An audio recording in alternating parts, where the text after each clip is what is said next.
Ok, bueno, muchísimas gracias por la invitación. Y me voy a ir rapidito por cuestión de tiempo y para no ser redundante con muchas cosas que sí considero importante, pero pues las voy a tocar eh, en función de lo que ya se dijo. Me voy a centrar en estos puntos, en definiciones varias de bienestar, cómo se mide, qué protocolos existen para medirlo, y los parámetros que consideran, características tróficas del caballo, qué sabemos o qué se ha encontrado en materia de alimentación con efecto en bienestar y rápidas conclusiones. Bueno, me gusta siempre iniciar con definiciones de bienestar. Particularmente la definición que a mí me gusta es esta del doctor Broom y del doctor Johnson. Es el estado de un individuo en relación a su medio ambiente que puede ser medido mediante distintas formas, pero siempre considerando parámetros fisiológicos y conductuales. Existen otras definiciones, no solo desde 1986, sino antes. En general, lo que guardan en común estas definiciones es que utilizan estos dos parámetros, tanto, tanto cuestiones fisiológicas como conductuales, y además hablan mucho fisiológicamente respecto a los mecanismos que va a afrontar el individuo en orden de encontrar esta homeostasia o homorresis en función de los cambios que encuentra en su medio ambiente, que siempre va a ser cambiante, ¿sí?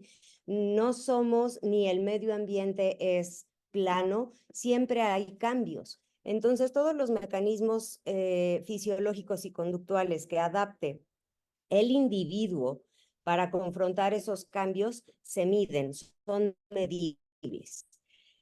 Encontramos también algunas definiciones, este es del doctor Dawkins, como están sanos los animales, pues ya de ahí denles lo que quieran. Puede sonar un poco, pues, no sé, sí, poco científica, pero es práctica, ¿sí?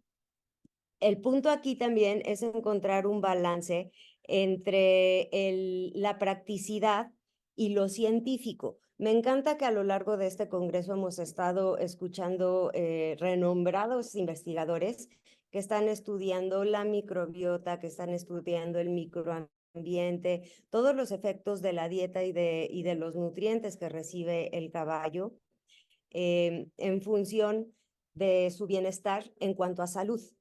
Y me causa mucha curiosidad que estamos llegando a la misma conclusión, que la naturaleza es sabia, que muchas veces llegamos a este punto en común donde decimos, pues hay que dejar a los caballos ser caballos, justo como lo dice Dawkins, ¿sí? Entonces, bueno, a lo largo de la historia de las definiciones de bienestar, también encontramos que empezamos a hablar de emociones. Y esto también es importante recalcarlo porque el bienestar animal debe de dejar de ser confundido con la protección animal y con cuestiones subjetivas. Si bien es una rama de la ciencia nueva, está en constante dinámica y cada vez encontramos más relevancia, más importancia en la cuestión de emociones, ¿sí? Y nuevamente son caballos, ¿sí? Son caballos, no son máquinas, no son bicicletas donde le apretamos la tuerca del tracto gastrointestinal y ya se va a arreglar todo el asunto de cólicos, no es una motocicleta que le arreglamos el clutch, entonces ya no va a tener problemas respiratorios, son individuos, pero hay que verlo de manera más entera, más holística sobre las repercusiones que tienen tanto cuestiones de salud como cuestiones conductuales. Y en las conductuales sí entran las emociones. Sorry to tell you. Bueno, existen unos conceptos que se pueden, creo que son importantes históricamente, como comentaba el doctor Elías, de las 5 libertades. Son conceptos que pueden llegar a confundirse. Las 5 libertades se salieron a partir de una serie de documentos muy importantes a finales de los años 60 y hablaban históricamente, creo que son una gran pauta sobre el inicio de esta rama de la ciencia, bienestar animal.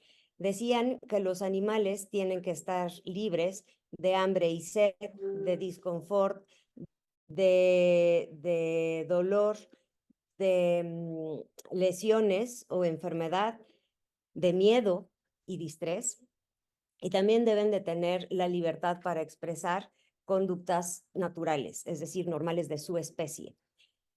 Esto puede ser muy vago, ahora que nos gusta medirlo todo y tener la más mínima cantidad y nuestra varita de medición, ya queda muy vago. A mí me gusta utilizar las 5 libertades como un parteaguas histórico. Las 5 necesidades hablan de la necesidad que tienen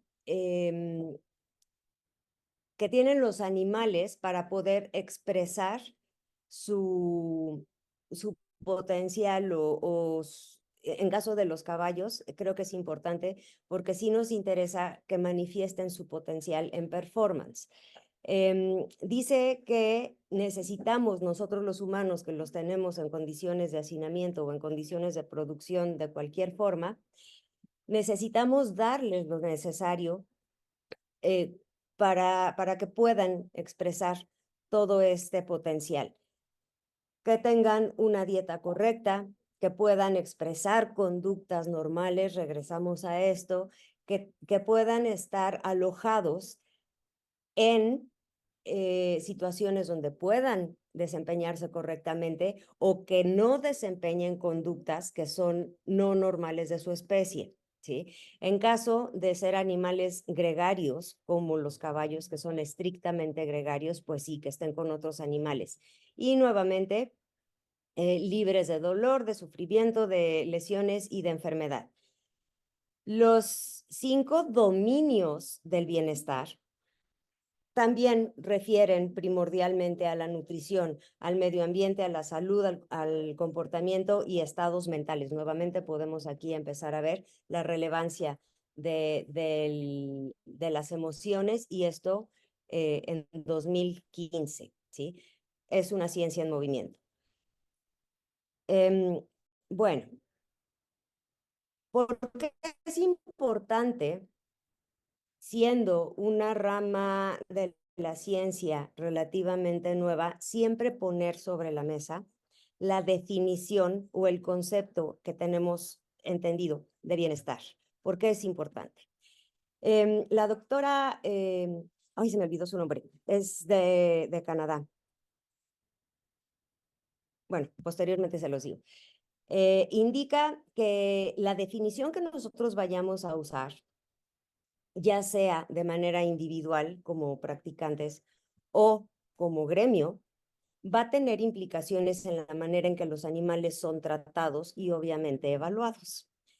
Cuando encontramos desacuerdos, sobre todo me ha tocado en mi práctica gremiales, no dentro de la rama veterinaria nada más, sino cuando estamos hablando con entrenadores, con tutores o con propietarios de hípicos, podemos empezar a entrar en desacuerdos respecto a los medidores que vamos a considerar y respecto a las emisiones de recomendaciones que demos. No, doctora, es que este es un caballo de competencia.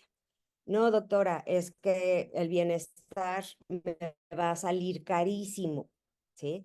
Entonces, estos desacuerdos lo que van a generar es romper el compromiso o que no estemos de acuerdo en el compromiso que le estamos solicitando a las personas con las que trabajemos, porque a su vez les podemos estar molestando o estar pisando un callo en los intereses que ellos tengan. Esto se da sobre todo en animales de producción y sí me atrevo también a decir en caballos, sobre todo a nivel atlético. Y pues aquí también hay que tomar en cuenta los intereses de la otra persona. No podemos ponernos en un plan extremadamente, pues sí, muy extremo, donde le digamos a la gente, ¿sabes qué? Tira todas las caballerizas, salven al atún, liberen al charal, y todo para abajo, ¿no?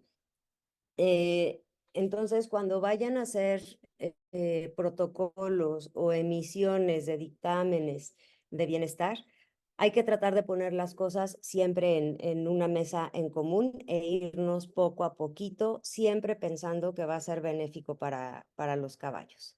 ¿Por qué importan? ¿Por qué invito mucho a los clínicos, a todas las personas que están metidas dentro del ámbito que tenga que ver con caballos, así tomarlo en cuenta? Si nosotros observamos estas fotografías, un caballo de alto rendimiento en salto, un caballo de trabajo de los carretoneritos que existían en Nezahualcóyotl, que todavía hay gran cantidad de equidos de trabajo. Si vemos estas fotos, podemos decir, no, pues fregado el carretonero.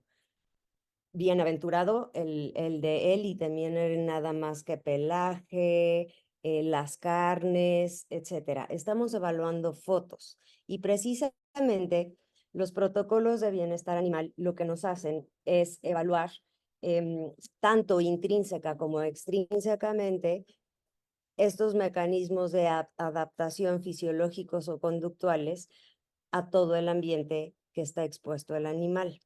Si yo solamente evalúo esta fotografía, voy a ser muy subjetiva y muy probablemente injusta, no solo con el caballo, sino también con el tutor. Si nos ponemos a pensar en los caballos de élite, pues de repente les toca irse a la Global, les toca subirse a un avión, les toca viajar de aquí a Italia, a Alemania, a Chile, etcétera, parados en un avión, probablemente con animales vecinos que no conocen, probablemente a desempeñar al poco tiempo de haber llegado alguna función atlética a la que no necesariamente tuvieron la opción de elegir dedicarse. Y a lo mejor este caballo carretonerito termina su jornada de trabajo, lo amarran cerca de algún banco de pasto y acabó su día, ¿sí? Tenemos este otro ejemplo de animal de trabajo, pues que entre cargada y cargada puede desarrollar alguna conducta natural, como ya vimos que es tan importante el pastoreo. Están también saliendo recientemente investigaciones e investigadores que nada tenían que ver con el bienestar, pero resulta que ya se están viendo muy presionados, tanto por tutores como por entrenadores, como por grupos incluso proteccionistas. Y creo que es un punto en el que estamos ahorita, donde sí tenemos que escuchar a estas personas, por muy no bien que nos caigan. Vean la cara de este animal. Y esto es en un evento de la Federación Ecuestre Internacional. La doctora Sue Dyson, ella es ortopedista por excelencia y ha estado poniendo atención en este tipo de conductas, ha hecho muchos estudios sobre el letograma, sobre las expresiones faciales, etcétera, de caballos de altísimo rendimiento. Y resulta que sí se han encontrado muchas alteraciones en el bienestar de estos animales. Esta es la cara de otro caballo, seguramente conoce el caso, de unas Olimpiadas de pentatlón moderno. Conclusión, no más deportes ecuestres en pentatlón moderno, por lo que sucedió en esta competencia. Entonces, la Federación Ecuestre Internacional también ya está poniendo más atención en cuestiones de bienestar. Con el doctor Paul McGreevy hicimos aquí en México un estudio sobre el uso y las lesiones encontradas muy probablemente por el uso inadecuado de las muserolas. Las muserolas, esto que llevan aquí los caballos, se diseñaron para evitar que el caballo abra la boca y aviente con la lengua el filete o el freno. Más antiguamente también se cree en época de los griegos y posteriormente en la escuela barroca, que se empezó a usar sobre todo porque se usaban mucho animales enteros. Entonces, sobre todo en situaciones militares, en situaciones bélicas, se enfrentaban o se tenían que aproximar garañones y pues uno le tiraba la mordida al otro, igual había muchas mordidas hacia los manejadores, por lo tanto implementaron las muserolas, a veces también algunos bozales, pero en fin, el objetivo de la muserola es que el caballo no abra la boca y no esté peleando el freno. Por lo tanto, tiene que ir relativamente suelta. Lo que encontramos en estos estudios son osificaciones sobre huesos, en el hueso nasal y en el hueso mandibular, justo en el sitio donde se ajustan las muserolas. ¿Qué quiere decir? Que las usan apretadas. No es la finalidad de las muserolas, porque por efecto de aprendizaje, si el caballo constantemente está teniendo presión sobre el hueso nasal y mandibular, no va a haber aprendizaje de me siento más cómodo si mantengo el hocico cerrado, ¿sí?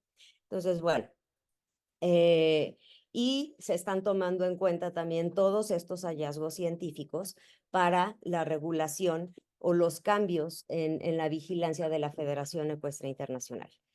Tenemos también que el bienestar resulta influenciado por muchísimos factores y a su vez influencia a otros factores. ¿Tiene que ver con el universo de la ética? Sí, pero no es totalmente ética. ¿Tiene que ver con la protección? No. ¿Sí? La protección es algo que yo de buena onda le doy al caballo. Yo de buena onda no le voy a dar termorregulación, ¿sí? No voy a hacer que su sistema nervioso central se empiece a ajustar de tal manera o de tal otra manera, nuevamente apretando o aflojando tuercas para que el caballo termorregule o regule su ciclo sueño-vigilia o ni sus necesidades de sueño-vigilia ni ingestivas o tróficas, ¿sí?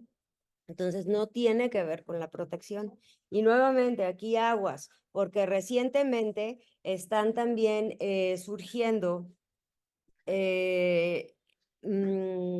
muchas leyes estatales y probablemente en poco federales que están muy cargadas hacia la protección de pequeñas especies. ¿Cuál es mi particular temor? Ya no vienen grandes espectáculos ecuestres por efecto de estas leyes, tipo Cavalia. Ya se echaron para abajo los circos y esos animales que habitaban en circos, sí, probablemente bajo maltrato, los acabaron vendiendo en refacciones. ¿Sí? Pues tampoco acabaron en el mejor estado, ni tiene que ver el vínculo humano-animal, sí, también tiene mucho que ver todos los manejos que hagamos como clínicos y como zootecnistas. El mantener un nivel adecuado y objetivamente medido de bienestar va a afectar directamente la productividad y el desempeño de nuestros equinos. Y esto también va a ser que si no lo cuidamos, si no le empezamos a poner atención y seriedad a este asunto, va para abajo la economía, tanto de nosotros como médicos, como zootecnistas, como propietarios de hípicos, como propietarios de caballos, porque los incrementos de inicio por cuestiones de enfermedad van a ir para arriba en caso de los tutores o de los propietarios. ¿Sí? Ya estamos viendo todas las alteraciones gastrointestinales, la gran incidencia de cólicos, que sigue siendo la razón número 1 de muerte en caballos, ¿sí? Por no tener no solo un adecuado cuidado de los nutrientes que le estamos aportando a los caballos en sus distintas etapas, sino un mal manejo de dietas. Locomotoramente también. ¿Sí? Entonces, pues sí, para el clínico puede ser que les estemos engordando la cartera, pero ¿a costa de qué? ¿sí? Y si nosotros como clínicos empezamos a pensar que un caballo que se enferma menos por mi ejercicio clínico preventivo me va a garantizar clientes, me va a garantizar un caballo que en lugar de durarme 8, 9 años en performance alto, en Australia yo conozco caballos que a los 30 años hacen unos movimientos de dressage impresionantes. Ok, estos son algunos ejemplos de protocolos de bienestar. A mí me gusta mucho el Welfare Monitoring System y el AWIN. Incluso existen aplicaciones de celular que pueden ustedes descargar y hacer sus propias evaluaciones de bienestar que se van a bases de datos para seguir haciendo investigación. Los componentes que mayormente van a integrar un protocolo objetivo de bienestar es salud, estados emocionales y comportamiento animal. Comportamiento natural, facilidad para ejercer en tiempo, frecuencia, duración, latencia, etcétera, conductas naturales. Lo que está en verde tiene que ver directamente con nutrición. Aquí también me atrevo a decir que los estados emocionales también, ¿sí? Los tipos de medidores, como se los decía la doctora Tami, son intrínsecos y extrínsecos, es decir, que medimos en el animal y en el ambiente donde se desarrolla el animal. Nuevamente, son mediciones objetivas. No debemos de entenderlo ni pretender que es justificado que llegue un protector a nuestra clínica o a nuestra práctica o a nuestro hípico y esto se cierra porque yo opino que aquí hay maltrato animal. Y si no nos ponemos las pilas, a eso vamos a estar expuestos. Ahora, existe también para la gente interesada en el tema, que no necesariamente es médico veterinario, la facilidad de que distintas organizaciones, sí, con aval científico, para ser técnicos en la evaluación de bienestar y de manejo correcto de caballos, ¿sí? Entonces estamos entrando en una etapa bien bonita donde nos estamos ya conjuntando, estamos ya conglomerando todos estos esfuerzos y resultados por tener animales en las mejores condiciones posibles. Y me parece, lo justo. Ahora, respecto al comportamiento trófico del caballo, y aquí les apunto el nombre científico, que es Equus ferus caballus, ¿sí? ¿Por qué les pongo tanto énfasis en el ferus? Porque es una especie que en una generación, o sea, la misma generación, la podemos soltar en pradera, altamente probable, si hay con quién y cómo, se reproduzcan y se feralicen, ¿sí? El caballo y el gato son especies altamente feralizables. Incluso al perro le cuesta un poquito más de generaciones el lograr la feralización, ¿sí? Pero al caballo lo soltamos y se comporta como caballo salvaje, como caballo en libertad, ¿sí? Ahora me voy a enfocar en esto porque los protocolos que existen comparan el caballo en situaciones domésticas con lo que hacen los caballos en situaciones en libertad, precisamente por esto, porque es altamente feralizable y sigue teniendo las necesidades de un caballo. No importa si es de competencia, no importa si es de trabajo, no importa, es un Equus ferus caballus, ¿sí?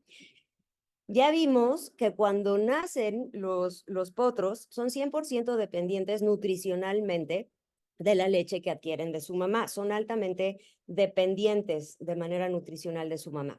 A la semana de edad van a dedicar la mayoría de sus actividades a lactar y a dormir. ¿Por qué? Porque se empieza a dar este gran pico de crecimiento. Entonces necesitan toda esa energía adquirida a través de la leche para crecer. El cambio dietario, es decir, esta migración de un animal 100% lactante a 100% forrajero, ya vimos que se da de manera gradual. Y es muy interesante porque desde el día 1 de nacido, lo que hacen es empezar a darles las probaditas al alimento que ven que consume su mamá y miembros del grupo con el que estén expuestos, ¿sí?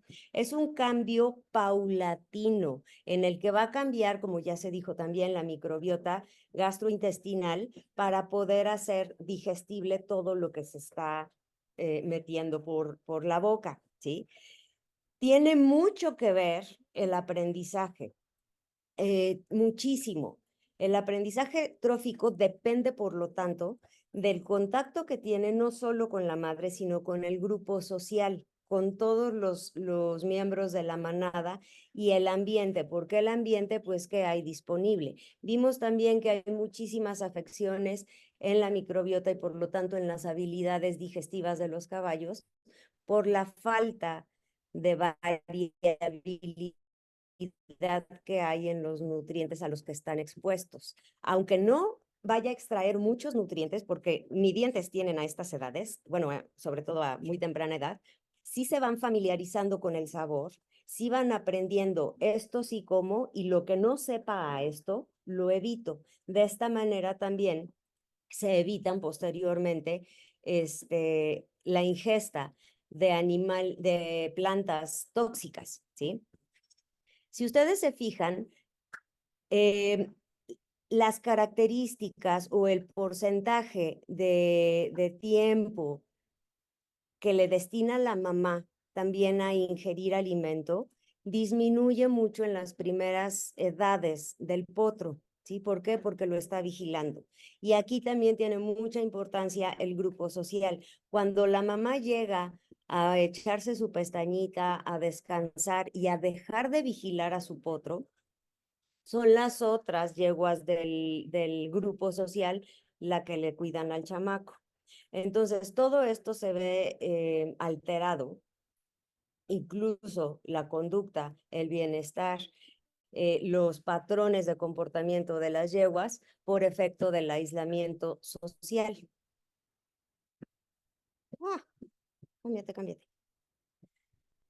Ok, de los 0 a los 40 días, lo que va a hacer alimentariamente el caballo es empezar a ubicar la localización de los bancos de alimento y a seleccionar los sustratos. Mucho de esto lo hacen mediante la exploración. Todos sabemos que los potros de chiquitos son unos metiches. Si se han metido a una caballeriza, sé que sí.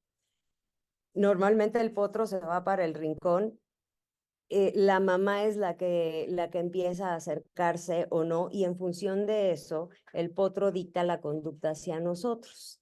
Al poco tiempo, dependiendo, o sea, si la mamá no hace mayores aspavientos en nuestra presencia, lo que va a pasar es que el potro se va a acercar y nos va a empezar a mordisquear la ropa o lo que traigamos en la mano. ¿Por qué? Por exploración, ¿sí? De esta forma, se van familiarizando con los sabores, como ya también se mencionó. La coprofagia es total, absolutamente normal y deseable. También se cree que es una estrategia en la que se familiarizan con sabores y aparte que van haciendo este cambio gradual en la microbiota gastrointestinal. De los 40 días, bueno, y antes de los 40 días hay poco pero constante consumo de forraje, primordialmente lo que vean que la mamá y el grupo de la manada consuman. De los 40 a los 2 días viene alimentariamente la fase de especialización, en la cual incrementa ya el consumo de forraje de manera más selectiva y ya por emulación de la madre. Esto se ve mucho más claro que en los primeros días del nacimiento. La tercera fase es la fase de estabilización, que es más de 110 días hasta el destete, donde sigue incrementando el consumo meramente de forraje, va disminuyendo el de leche y se observa una clara selección en el tipo de alimento que consumen en pastoreo. Aquí les estoy poniendo esta gráfica donde la probadita de alimento sólido, es decir, de pasto que sea que esté comiendo la mamá. Y son mucho 100% dependientes de lo que obtengan de la ubre de la mamá. Estas gráficas van más o menos a conectarse, a entrelazarse por ahí de las 5 a 6 semanas de edad del potro, ¿sí? Para que cerca de los 33, 36 semanas de edad son 100% forrajeros, ¿sí? Sin embargo, entre esta edad y la edad del destete, que de manera natural se da entre los 8 o 9 meses de edad, a veces se tardan incluso más, pasan muchas cosas. Y esto es social y aprendizaje, ¿sí? Yo le digo a mis alumnos, ¿tú a qué edad dejaste de consumir leche materna? Por no decirles de otra forma. Digo, y a esa edad ya te dijeron, mijo, usted ya puede masticar, lléguele, ya está peludito, sáquese. No. Tenemos que considerar que existe un gran periodo en el primer, segundo e incluso tercer año de vida con los miembros de su familia. Socialmente, les puso la doctora también una imagen que me encanta de Waring, donde se ve la dinámica de los grupos sociales. Podemos ver que los caballos son 100% gregarios y que sí hay flujo de miembros de una familia a otra que son muy parecidos a las familias mexicanas, de que, voy a detectar que ese es, bueno, no sé si las familias mexicanas hagan eso, olviden lo que dije.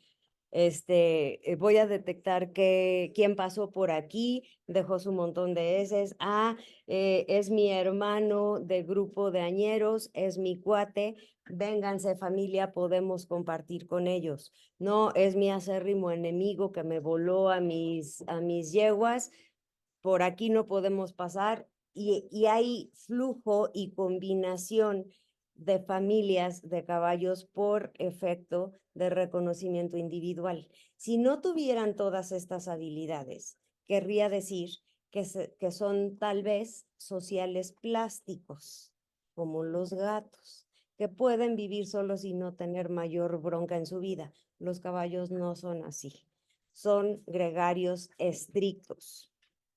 Y al no darles la facilidad de ser lo que son, problemas, ¿sí?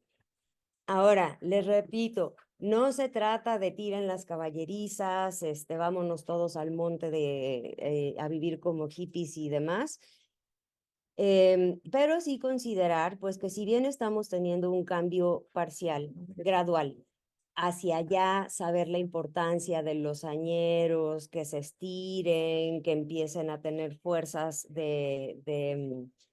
en su aparato locomotor, en elasticidad, en que se desarrollen los tejidos blandos de manera correcta y en relación a su tejido óseo. Pues en lugar de poner un caballito en el potrero o en la arena que dejo de usar en la tarde, vamos a poner un grupo de 2 o 3 caballos de la misma edad, con una yegua, probablemente con un macho castrado. O sea, podemos empezar a hacer todos estos cambios que sí se ha visto que tienen un gran impacto sobre el bienestar. El destete, como ya vimos también, es algo muy importante, es algo en lo que tenemos que tener cuidado. Sí hay diferencia entre destetes graduales y destetes súbitos, pero también hay que ver no solo cómo se hace el destete, sino a dónde voy a reubicar a estos potros destetados una vez que los separe de su mamá. ¿Van a estar solos? ¿Van a estar acompañados? ¿Sí? Y siempre considerar la relevancia no solo de los nutrientes que se está aportando a esta edad y sus repercusiones en vida adulta, no solo en desarrollo óseo, en desarrollo de tejidos blandos, en desarrollo gastrointestinal, etcétera, sino también en desarrollo conductual, ¿sí? Como ya se dijo, en el destete, si se empieza a dar un exceso de azúcares, hay un incremento en la probabilidad muy serio de que ese caballo desarrolle estereotipias, sobre todo a partir del estrés del destete, sea súbito o sea gradual, ¿sí? Aquí les estoy poniendo esta gráfica de la doctora Crowell Davis, donde podemos ver el porcentaje de alimentación en caballos en libertad durante el invierno y durante el verano, ¿sí? Ahora, si se fijan, está arriba del 60% la mayor parte del tiempo. Disminuye en más o menos a mediodía y esto va a variar del sitio, del clima, del medio ambiente en donde se tomen estas mediciones. Pero por regla general se habla de que los caballos no deben de pasar más de 4 horas en ayuno. Prácticamente ni en Siberia llevan 4 horas de ayuno o sin estar tete. Y mientras están con la mamá, hay que tener cuidado, sí, con la emulación de conductas de la mamá. Acuérdense que es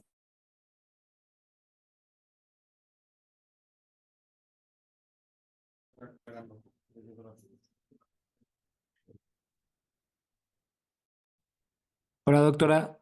Dejamos de ver su presentación y la dejamos de escuchar. No sé si me escucha. hola, hola. Sí, ya la escuchamos, doctora.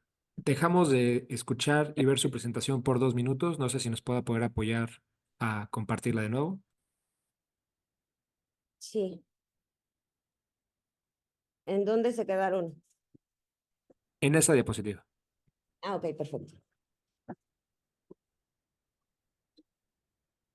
Bueno, entonces les comentaba que si le estamos dando a la mamá granos, sobre todo altos en carbohidratos, en azúcar, muy probablemente la mamá y racionado va a tener este apetito voraz.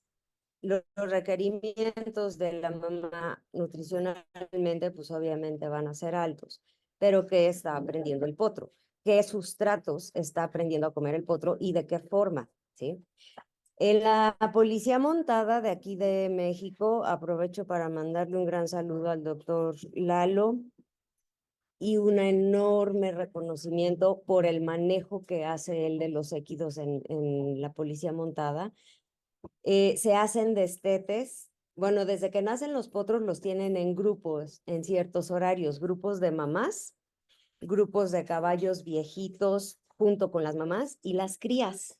Y se van haciendo grupos familiares, tanto de mamás como de individuos ya en cierta desventaja, para que cuando alcanzan los 6 meses de edad, se va ese grupo de potros conocidos entre ellos a otro corral de caballos hañeros. Entonces, este manejo de destete requiere poco espacio y es muy práctico y tiene muchas ventajas. Aquí estamos viendo en esta segunda fotografía una imagen justo de los potros que recién se acababan de destetar en el corral de los hañeros y se van integrando poco a poquito, pero en grupo. Eso los ayuda mucho, ¿sí? Entonces debemos de aprovechar lo que sabemos y lo que tenemos en cuanto a espacio, en cuanto a recursos, y van a ver que se puede hacer mucho, mucho, mucho por el beneficio de justo la exploración o la manifestación de conductas naturales, por lo tanto, disminución de las anormales. Los destetes tempranos, es decir, antes de los 8 o 9 meses de edad, cuando se hacen súbitamente y o se lleva al potro hacia un espacio donde tiene poca estimulación ambiental y social, va a tener severas repercusiones en el comportamiento y en el bienestar. Porque en el bienestar, como dicen mis alumnos, a ver, mencióname algún parámetro de bienestar animal, estereotipias. Así la respuesta siempre es estereotipias y tragar aire. Pero bueno, sí, sí pasa, ¿sí? Ahora, aquí les estoy poniendo un artículo, ya es antiguito, de 1999, pero muy probablemente los datos no han cambiado, por lo menos aquí en México, ¿sí? Están haciendo un review sobre la prevalencia de úlceras gástricas y resulta que antes del destete, entre el 25 y el 50% de los potros ya empiezan a tener problemas de ulceración gástrica. Los adultos, entre el 60 y el 90% tienen úlceras gástricas. Es un porcentaje altísimo, inhumano. Y lo más inhumano es que los clínicos muchas veces dicen, pues sí, es caballo, tiene úlceras. Y nos estamos acostumbrando, si no es que ya lo estamos normalizando, incluso patologías que no deberían de tener y que son fáciles de prevenir. ¿Por qué? ¿Cuáles son los factores asociados a esta altísima prevalencia de úlceras gástricas?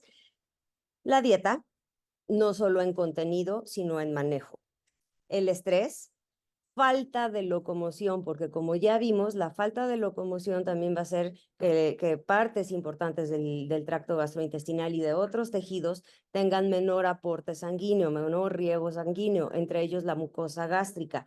Por lo tanto, en la porción glandular va a disminuir la irrigación, bueno, no incrementa, pero si el ácido clorhídrico siempre 24/7 está presente en el interior del estómago del caballo, pues que se va a digerir con periodos de más de 4 horas de ayuno, la mucosa.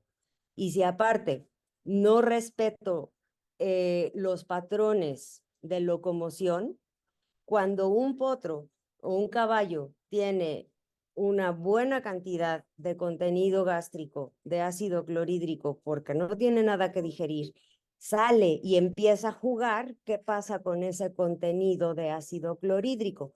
Llega a tocar las partes sensibles del estómago, más ulcerado, le duele y empezamos a tener conductas como patadas, como agresión, y esto también está súper documentado. No solo es el no respetar los tiempos de locomoción, de descanso, sino el patrón en el que se hace. Si ustedes se ponen a observar caballos en libertad, los jóvenes sí se echan sus buenas corretizas, sí juegan, etcétera, y después, ¡pum!, periodo de reposo, caminan, comen, exploran, comen, y de repente, ¡pum!, otra sesión de jueguito y de locomoción. Pero no van a hacer ejercicio por 1 hora como los tenemos en los hípicos y luego súbitamente, ¡pum!, al aislamiento, ¿sí? Respecto al aislamiento también social y del medio ambiente, también le pregunto a la mayoría de la gente, ¿qué pasó con la pandemia? Muchos acabaron bien alterados en cuestiones de ansiedad, de agresión, incrementó la agresión intrafamiliar, etcétera. ¿Por qué? Por el aislamiento. ¿Desde cuándo tenemos a los animales en aislamiento? A los caballos. ¿Desde cuándo? Y estamos totalmente normalizados a que pues es caballo, así está bien, ¿no? Entonces, aquí les estoy poniendo más evidencia de cómo los distintos tipos de alimento heno de manera continua tiene un impacto sobre el pH solo estomacal, ¿sí? De 3.1. Cuando se lo damos de manera restringida, es impresionante cómo disminuye hasta 1.6. La alfalfa se supone que por tener contenido alto en proteína y en calcio puede servir como un alcalinizador eh, y por lo tanto hacer un buffer. Pero necesitamos darle también fibra a los caballos porque esto va a hacer que se estimule la salivación y produzca el caballo suficiente saliva como buffer para alcalinizar un poco este medio ambiente. Este es un caballo con úlceras en el hocico. Pueden ver los picos y esta es la mano del alumno que se atrevió a meterle la mano y vean cómo salió. Eran vidrios. ¿Cómo va a comer un caballo así? Ok, estos son más estudios, creo que...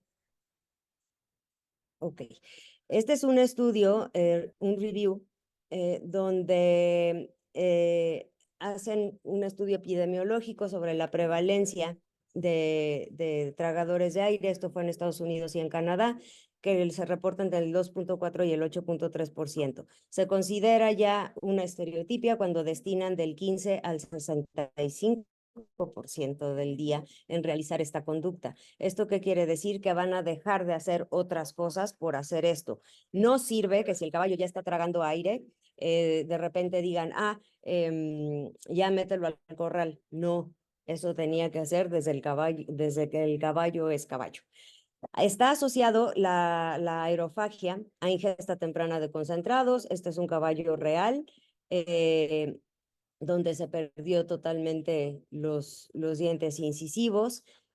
Si meten este caballo a la pastura, pues ¿cómo le va a hacer para arrancar pasto? Recordemos que a los caballos les gusta el pasto de corte bajo. Los sabores dulces que muchas veces se le dan a la mamá y que el potro aprende a comerlos, o que están altamente contenidos en la melaza, en el maíz y en algunos granos, va a hacer que se secreten opioides endocrinos. ¿Por qué? Porque les gusta.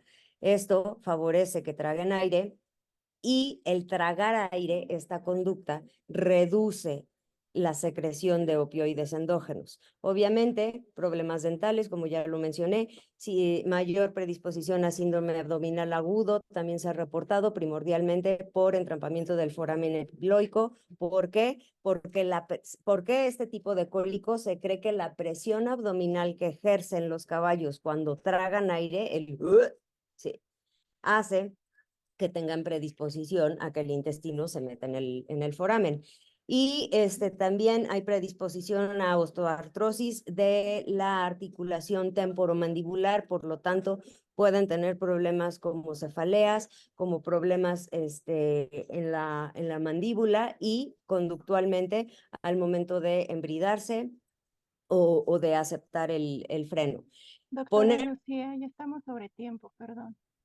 Ok, poner o no poner collar, sí, sí, pónganlo. Me faltan, a ver, me voy a adelantar.